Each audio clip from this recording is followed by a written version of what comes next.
Hello there, my name's Dylan from Dylan Reynolds Photography, and today I'm going to talk to you about macro photography, in particular using the Samyang 100mm f2.8 macro lens.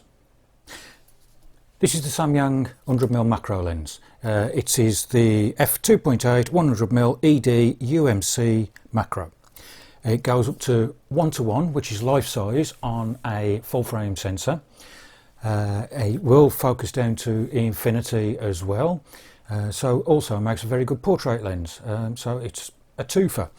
The thing that impresses me about this lens is the build quality, the image quality, and the value for money. I mean, they are exceptional lenses for the money. Everything about it is positive. The barrel for altering your size and magnification, nice and smooth but positive. The aperture ring has a nice positive clip to it and will stay in place, unlike some other lenses that I can actually think of.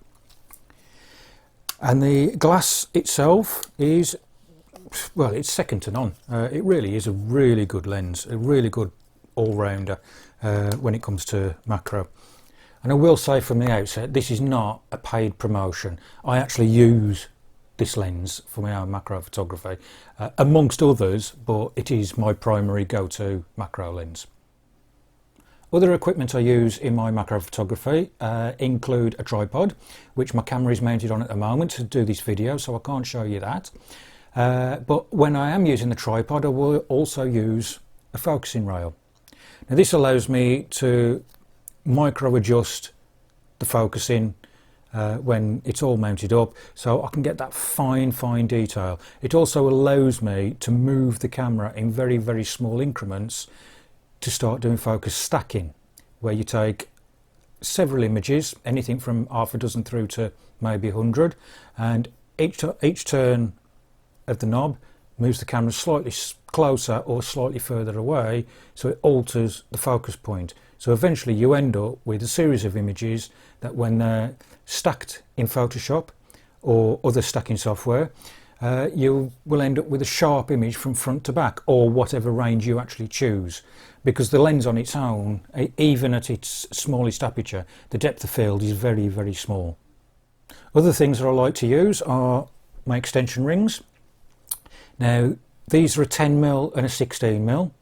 And these basically, when these are fitted behind the lens and in front of the camera, it allows me to focus closer. So I can fill the frame with more of the image I'm trying to shoot. It does reduce depth of field. Also, if you're shooting a live subject, it can disturb them. So I choose when to use these as opposed to sticking them on all the time. Sometimes it's best to shoot from slightly further away and crop into the image later on. Especially if it's a live subject that's likely to fly off or run off if you get anywhere near them. For lighting, I actually use a video light as I've got set up at the moment, so it's permanent light to help me focus, because I use focus peaking on my Sony A7, and you need light in the image to produce contrast for the focus peaking to work. And what the focus peaking does is it lights up areas in another colour, i.e. I use red, when a particular part of the image is sharp. And that's when you can shoot or press the shutter button. For actual lighting the images, I use one of two flashes. I have a small 350 flash.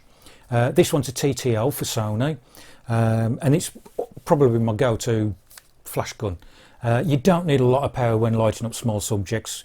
I would rather have a strobing effect so I can take 3 or 4 images in succession, rather than one big powerful flash and not get it in focus. So that's my go-to, mainly because it's TTL, it's just one less thing to think about. I do have a larger flash. This one's a guide number of 60. It is a complete manual flash though. There's no TTL on this one. I use a range of anything from quarter power through to 1/32 power.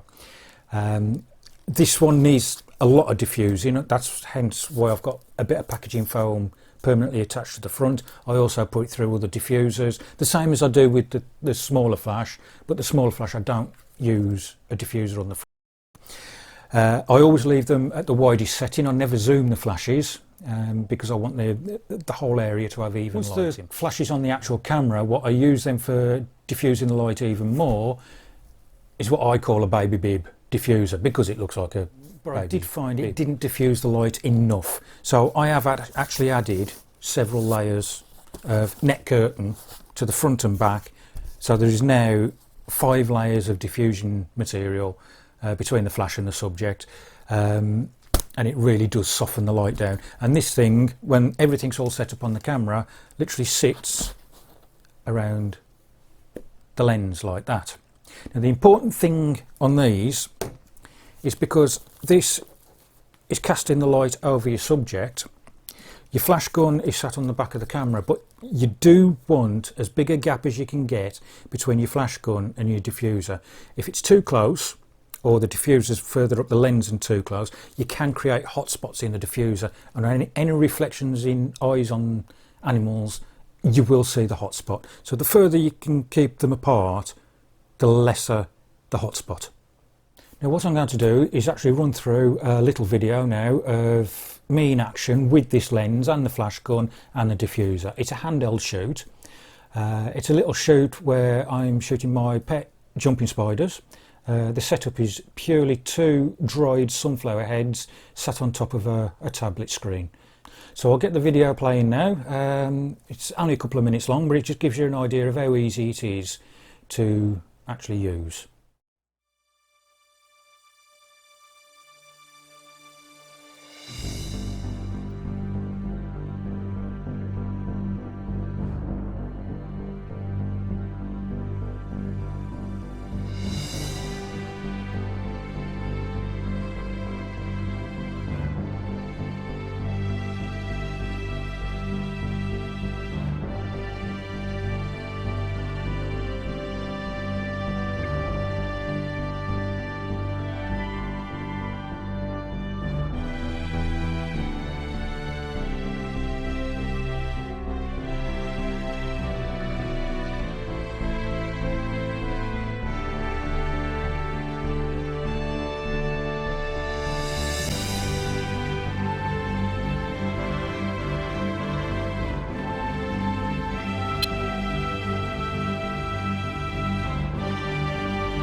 Well, I hope you enjoyed that video. There's one small point I just wanted to highlight. Throughout the video you'd have noticed I was moving backwards and forwards as well as turning the subject round. The reason I was moving backwards and forwards is that's how you focus. With these lenses you actually set it to the magnification you want and then physically move forwards and backwards to bring your subject into focus. That's your focusing. There is no manual focus ring on these lenses.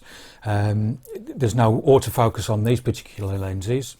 You will find with macro photography, even if you bought an autofocus lens, the chances are you'll never use autofocus. I bought the Sony 90mm macro lens at great expense and just found I was using it as a manual focus lens, and I sold it purely because I wasn't using it to its full potential, and moved on to these lenses, the Samyang and my others, and using them as a prime, as a manual lens. They are so much sharper, so much better. The detail is crisper, as you saw in the images you saw in the video. I can highly recommend these lenses. You won't be disappointed. They do take a little bit of getting used to, like everything in photography. If you're new to it, there is a little bit of a learning curve, but that's where people like me who are experienced in doing it can help. So if you do have any questions, you can find me on Instagram, you can find me on Facebook. My name's Dylan Reynolds. Just do a search for that, or Instagram is drp_photoart. And you'll find me on there. You can ask me any questions. You'll probably be able to find me through the links on this video, and possibly through Samyang themselves. So I hope you enjoyed this. I hope it helped, and I highly recommend you go out and buy one of these bad boys. Thank you.